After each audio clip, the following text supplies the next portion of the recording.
Americans can absolutely expect to see the continuation of the mass deportation campaign that has been successfully led by this president, Secretary of Homeland Security Kristi Noem, and also our Secretary of State, Marco Rubio. Since you brought up the judges, I would like to point out that the judges in this country are acting erroneously. We have judges who are acting as partisan activists from the bench. They are trying to dictate policy from the President of the United States. They are trying to clearly slow walk this administration's agenda, and it's unacceptable. As the President said last night, we will continue to comply with these court orders. We will continue to fight these battles in courts. Donald Trump has a lot in common with his press secretary, Carolyn Leavitt. They both have bleached blonde hair. They're not particularly bright, and both of them love to lie. But unfortunately for Leavitt, whose job it is quite literally to lie on behalf of Donald Trump, she's not very good at it. Sure, she can get a lot of lies out. Sure, she does it shamelessly, but they never land. And we saw a perfect example of that when Carolyn Leavitt immediately got caught in a lie about Donald Trump's unlawful immigration plan today and immediately melted down, because that's just what she does. And we are going to get into all of that. But before we do, if I could quickly ask you to leave a like on this video, and if you haven't already, and you enjoy our channel, to hit that subscribe button. It goes a long way, and it really does mean a lot to me. Now let's start off where Carolyn Love did with her attacks on judges. Given the back and forth with this U.S. District Judge and the administration's use of the Alien Enemies Act, does the president plan to send new and additional flights of Venezuelan gang members, now designated as foreign terrorists, from the U.S. to El Salvador or elsewhere? Can Americans expect to see those flights sometime soon? Americans can absolutely expect to see the continuation of the mass deportation campaign that has been successfully led by this president, Secretary of Homeland Security Kristi Noem, and also our Secretary of State, Marco Rubio.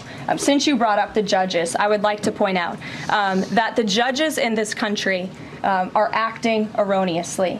We have judges who are acting as partisan activists from the bench. They are trying to dictate policy from the President of the United States. They are trying to clearly slow walk this administration's agenda, and it's unacceptable. As the President said last night, we will continue to comply with these court orders. We will continue to fight these battles in courts, but it's incredibly apparent that there is a concerted effort by the far left to judge shop, to pick judges who are clearly acting as partisan activists from the bench in an attempt to derail this president's agenda. We will not allow that to happen. And not only are they usurping the will of the president and the chief executive of our country, but they are undermining the will of the American public, tens of millions of Americans who duly elected this president to implement the policies that are coming out of this White House. This is pretty much how all of the briefings sounded from Carolyn Leavitt.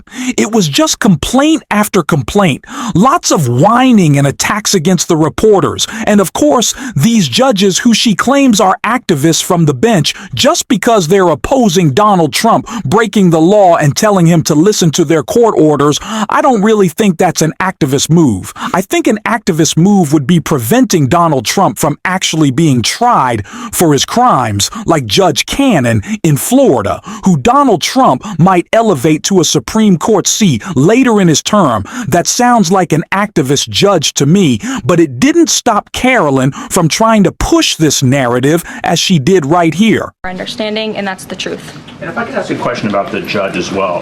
How does a president define a bad judge? Is it just someone who disagrees with him? And is that a dangerous precedent in this case, because this is a temporary ruling from Judge Boasberg that he could ultimately rule in your favor? Is he setting up a standard here for calling for the impeachment of a judge who may ultimately rule on your side? No, it has nothing to do with disagreeing with the president on policy. It's with disagreeing with the Constitution and the law.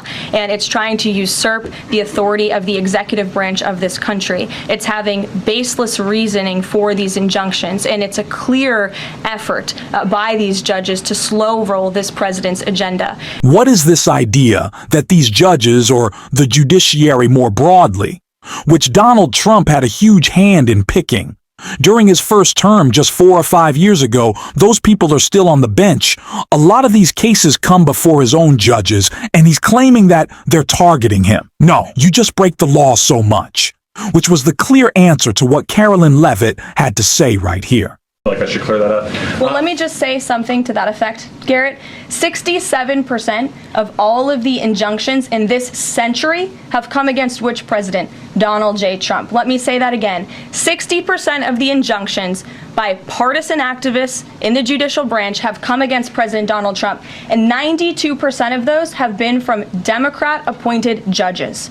This is a clear, concerted effort by leftists who don't like this president and are trying to impose or slow down his agenda.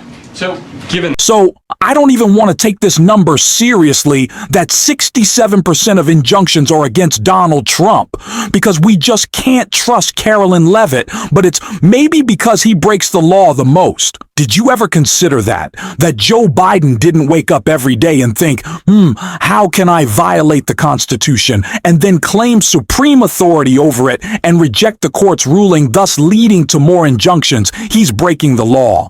Carolyn, do you not understand that? Maybe that's why the people in charge of making sure the law isn't broken have an issue with him. And again, these are not radical Biden judges or Obama judges, which was literally the lie that Carolyn Levitt got caught in right here. And this judge, Judge Boasberg, is a Democrat activist. He was appointed by Barack Obama. His wife has donated more than $10,000 to Democrats, and he has consistently shown his disdain for this president and his policies, and it's unacceptable. You took me right where I wanted to go about the idea that these people are all foreign terrorists, but Judge Boasberg was originally appointed by George W. Bush and then elevated by Barack Obama. I just feel like I should clear that up. Well, She is just so bad at this. She can't even try to lie her way through this. It's just too easy to catch her. And I wish someone had kind of spoken up earlier and said, have you ever considered that maybe Donald Trump gets all these injunctions filed against him because he's breaking the law so much? And it's not because, people don't like him personally. Even though people don't like him personally, it's just so easy with Carolyn Levitt. She's just not smart or good at this job. And before we get into the rest of this horrible argument she's trying to make and how we combat it, I want to show the perfect example of how bad she is at this job. He is committed to passing a big reconciliation package later this year, ending no taxes on tips, taxes on overtime, no taxes on Social Security for our hardworking seniors. And we encourage everybody on Capitol Hill to support that when it comes to the finish line, especially Democrats who clearly need a boost from the American public right now. Their approvals are at an all-time record low. Thanks. So Donald Trump, before he can even implement his no tax on tips, she says he's already ending no tax on tips. I understand as a person who speaks a lot, doing this show that, yeah, sure, you can mess up your words every once in a while. But Carolyn Levitt, on day one, and I always bring this up, said, we're not doing the binder anymore. It's all up here, acting like she was, so smart and high and mighty. And yeah, I bet it's easier to go up there and wing it when you can just lie. And you don't actually have to have any facts behind you. So maybe you don't need a binder. But I want to talk about this. No tax on tips thing for a second, sure. No tax on tips and no tax on overtime, in theory, could help a lot of people in the service industry. It would be a great thing. But what it's really going to be used for is these huge CEO bonuses and Wall Street payouts. That is where people are going to file away their income as tips. And as overtime, it's just going to be another way for the rich to avoid paying more taxes. So sure, this is a program that you could look at, and for certain people, you could say this is a great thing. But Donald Trump isn't putting a limit on it. VP Harris introduced a limit. $80,000 is going to be the cap on no tax on tips. And I think that's important to say because, once again, everything Donald Trump does ultimately just serves the richest and most corrupt people in our country. And that is exactly what Bernie Sanders was calling out, both on that point and talking more broadly about his attack on the judiciary in this clip right here. My lead source tonight is the independent senator from Vermont, Bernie Sanders. And Senator, it's great to have you here because you issued your own rebuke, as I'll call it, and basically said that you think President Trump needs to turn off Fox News and, quote, read the Constitution. Look, the guys who wrote the Constitution back in the 1790s were nobody's fools. What they wanted to do is have a separation of powers between the executive, the legislative, and the judiciary so that one person could not assume enormous power. And what you are seeing right now is a president who is authoritarian. He just attacked the media the other day. I think he called CNN illegal because I gather that now and then you criticize him. He is trying to encroach on the constitutional responsibilities and spending powers of Congress. And now he's going after the courts. Look, if somebody is a corrupt judge, that person can and should be impeached. But not because you voice an opinion. That's why these guys have life terms. So they are immune from these types of attack, and they can be objective in their judgment. And just the word here. In the last number of years, and I'm not a great fan of Chief Justice Roberts, you have had decisions from the Supreme Court on Citizens United, which allow billionaires to buy elections. One of the worst decisions in the history of the Supreme Court. You didn't see a whole lot of people saying impeach Roberts and members of the court. You had this horrible decision on Roe versus Wade, taking away women's rights to control their own bodies. Again, we live in a society of rule of law. Supreme Court has its power. Judges have their power. And it should frighten every American, whether you're conservative or progressive, that you have a president who does not respect our Constitution and wants more and more power for himself. Very dangerous. What does it say that the Chief Justice, that's a great point. You have also criticized decisions that the Supreme Court has made with John Roberts as the Chief Justice.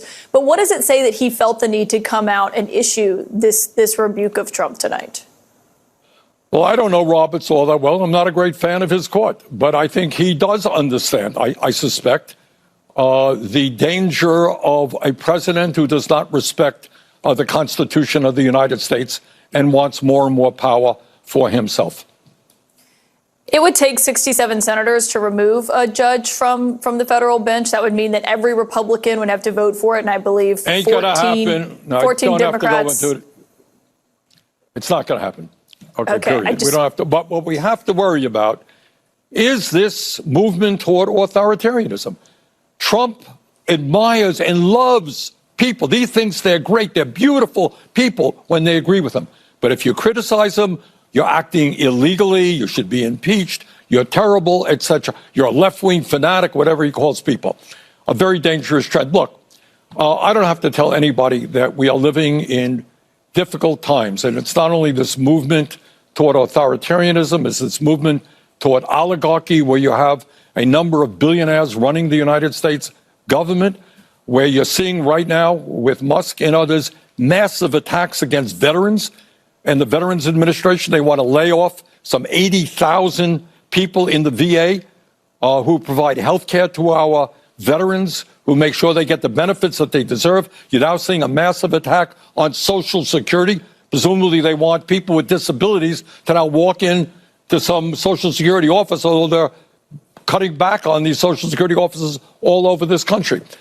And at the end of the day, Caitlin, in my view, you got a bunch of these oligarchs who want to destroy virtually every program in America that works for working class people, so that you have massive tax breaks to the 1% and the billionaire class. Yeah. And as you may know, I'll be on the road with Alexandria Ocasio-Cortez the next few days trying to fight back against this horrific set of activities. Y'all know, we have been hearing a lot from Bernie on this show lately. And for a good reason, he is delivering the message against Donald Trump and doing such a great job of it. I am excited to cover his rally with AOC, the couple of rallies that they are doing. And if you want to stick around for coverage of that on this show, as always, you can hit that subscribe button.